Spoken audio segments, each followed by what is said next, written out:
That were two brothers, the two oldest one, and the following one time he tried to do it also, and he offered me money, and I was like 14 years old, and I was mopping the floor, and I told him that I was going to break them up on his head because they had to stop doing that, and they had to respect us, and I was going to take them to jail and everything. So that time I defend myself, and after 12 years old, the other one, he jumped in my bed, and I used to run out of bed and scream and everything.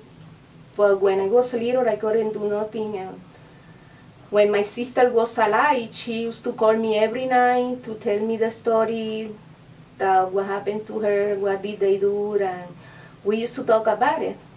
But now she's dead, and the one in Puerto Rico, she doesn't want to talk about it. I mean, in the family, they don't want to hear about it. So, also I had a brother, the one that come before me, that he died like a year ago.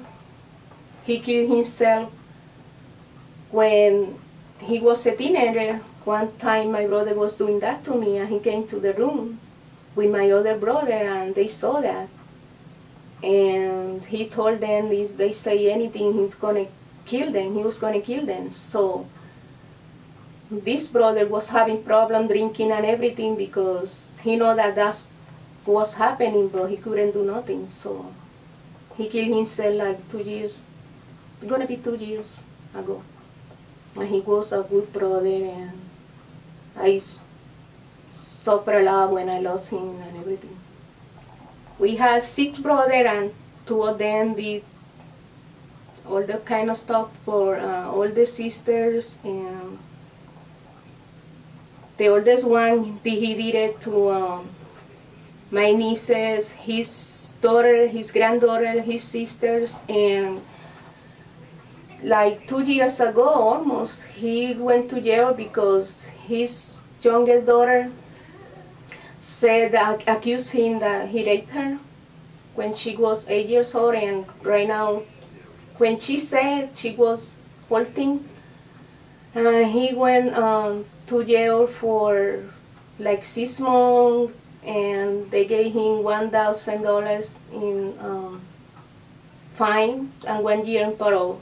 And he was raping his daughter for many years, since she was 8 years old. So they said that he's a violent predator, and he's in the mega law and everything. And even after that, my mother, she said that she can't believe it, that his daughter got in his bed, and she doesn't want to hear anything about it. And 3 months ago, I confronted him in front of my mother, and he denied everything. And my mother, she didn't say anything. And he denied everything. He said that he didn't do that. And so I told him, okay, the war is going to keep going in the family, because if I say that happened and you deny it, this is going to be going on, because I know that happened. I don't want you to accept that you did it. That's something that is going to heal me and going to help you to heal too, because you are sick. So we were the 3 together, and my mother didn't say anything, and he denied it, and so I couldn't do anything about it. But he's around, you know, he lives in Lancaster, and he comes to see my mother twice a week, and I don't go there when he's there. And especially because my mother thinks that he's a saint, that he didn't do nothing, and I'm the bad one. That's how I feel, because even he did it to his daughter, the youngest one, and she don't believe it. She treated them better than the way that she treated us. So I don't know what's the secret, what happened there. I would like to know what happened there. Who abused who? Was my mother abused them, or then abused my mother? So something like that happened. They don't want to say what happened. The day that I confronted them, I asked my brother what happened to him, and he said that nothing happened to him. So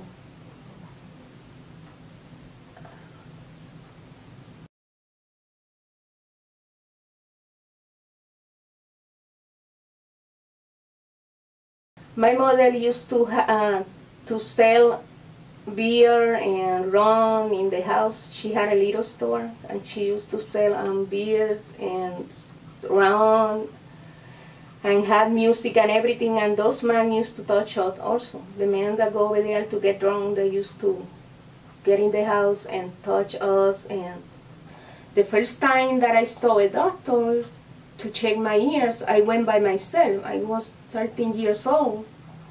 Had to go by myself. And the doctor used to keep me for a long time in the room and getting too close to me. And you know, he was pretending that he was checking my ear for too long and getting too close to me and keeping me in the room. And I said that was another way that I was abused. And like I said, you can say nothing because he's a professional. They didn't believe me with what happened in my house. How can they believe me if I said that he was getting too close to me and touching me and everything? They didn't want to believe me.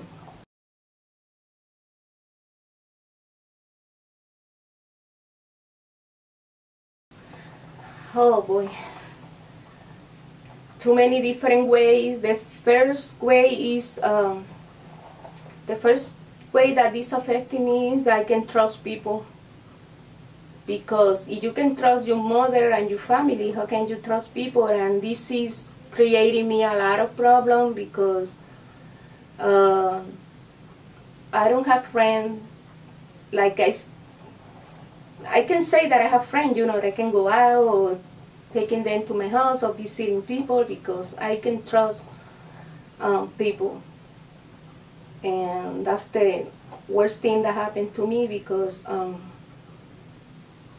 if you know your brothers and your mother that they were supposed to protect you and respect you, they didn't do it, how can I trust other people? I had bad dreams, nightmares almost every day. And every time that something happened in the family that they mentioned his name, I had bad dreams with him. And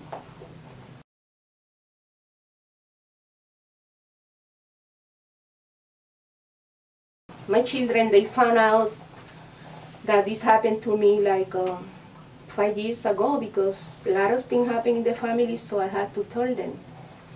And so I talked to my daughter a lot, and my oldest son, because I said that because he's a man, he has another kind of, you know, thinking about that. And my relationship with my children, because this happened, I was so protective with my children.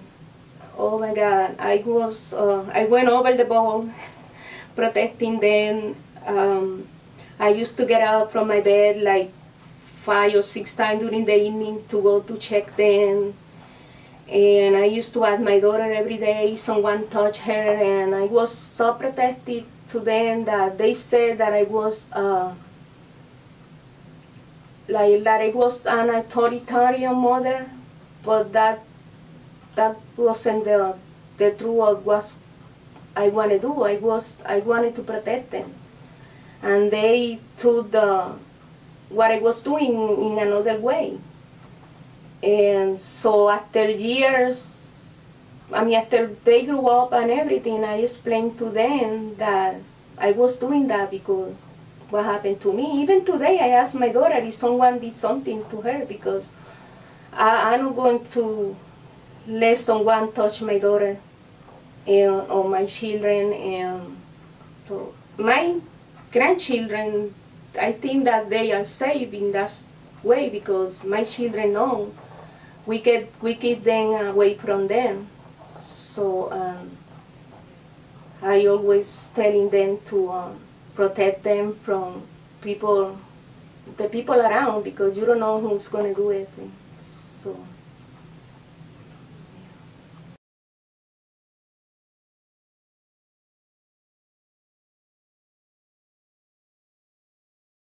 And when I'm in a relationship, sometimes, you know, there's a perfume or something happened that you had, how do you say, flashback? So I had to tell them to leave me alone because I don't know what I can do when I had those flashbacks. So I tell them to stay away.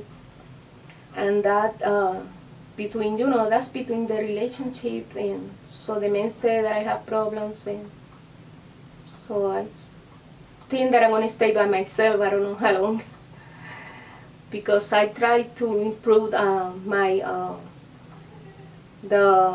mind, you know, the way I think about it, but it's hard, you know. Especially when men, they just want to go to bed with you and you think that that's all the only thing they want. You know. I can be around too many people. I get stressed and angry, and I get a lot of anxiety because I think that it's because I was raised with 6 brothers, 2 sisters, and like I say, almost by ourselves because my mother wasn't around and she used to have different relationships and like a crazy life, you know. You don't know what to expect from every day, and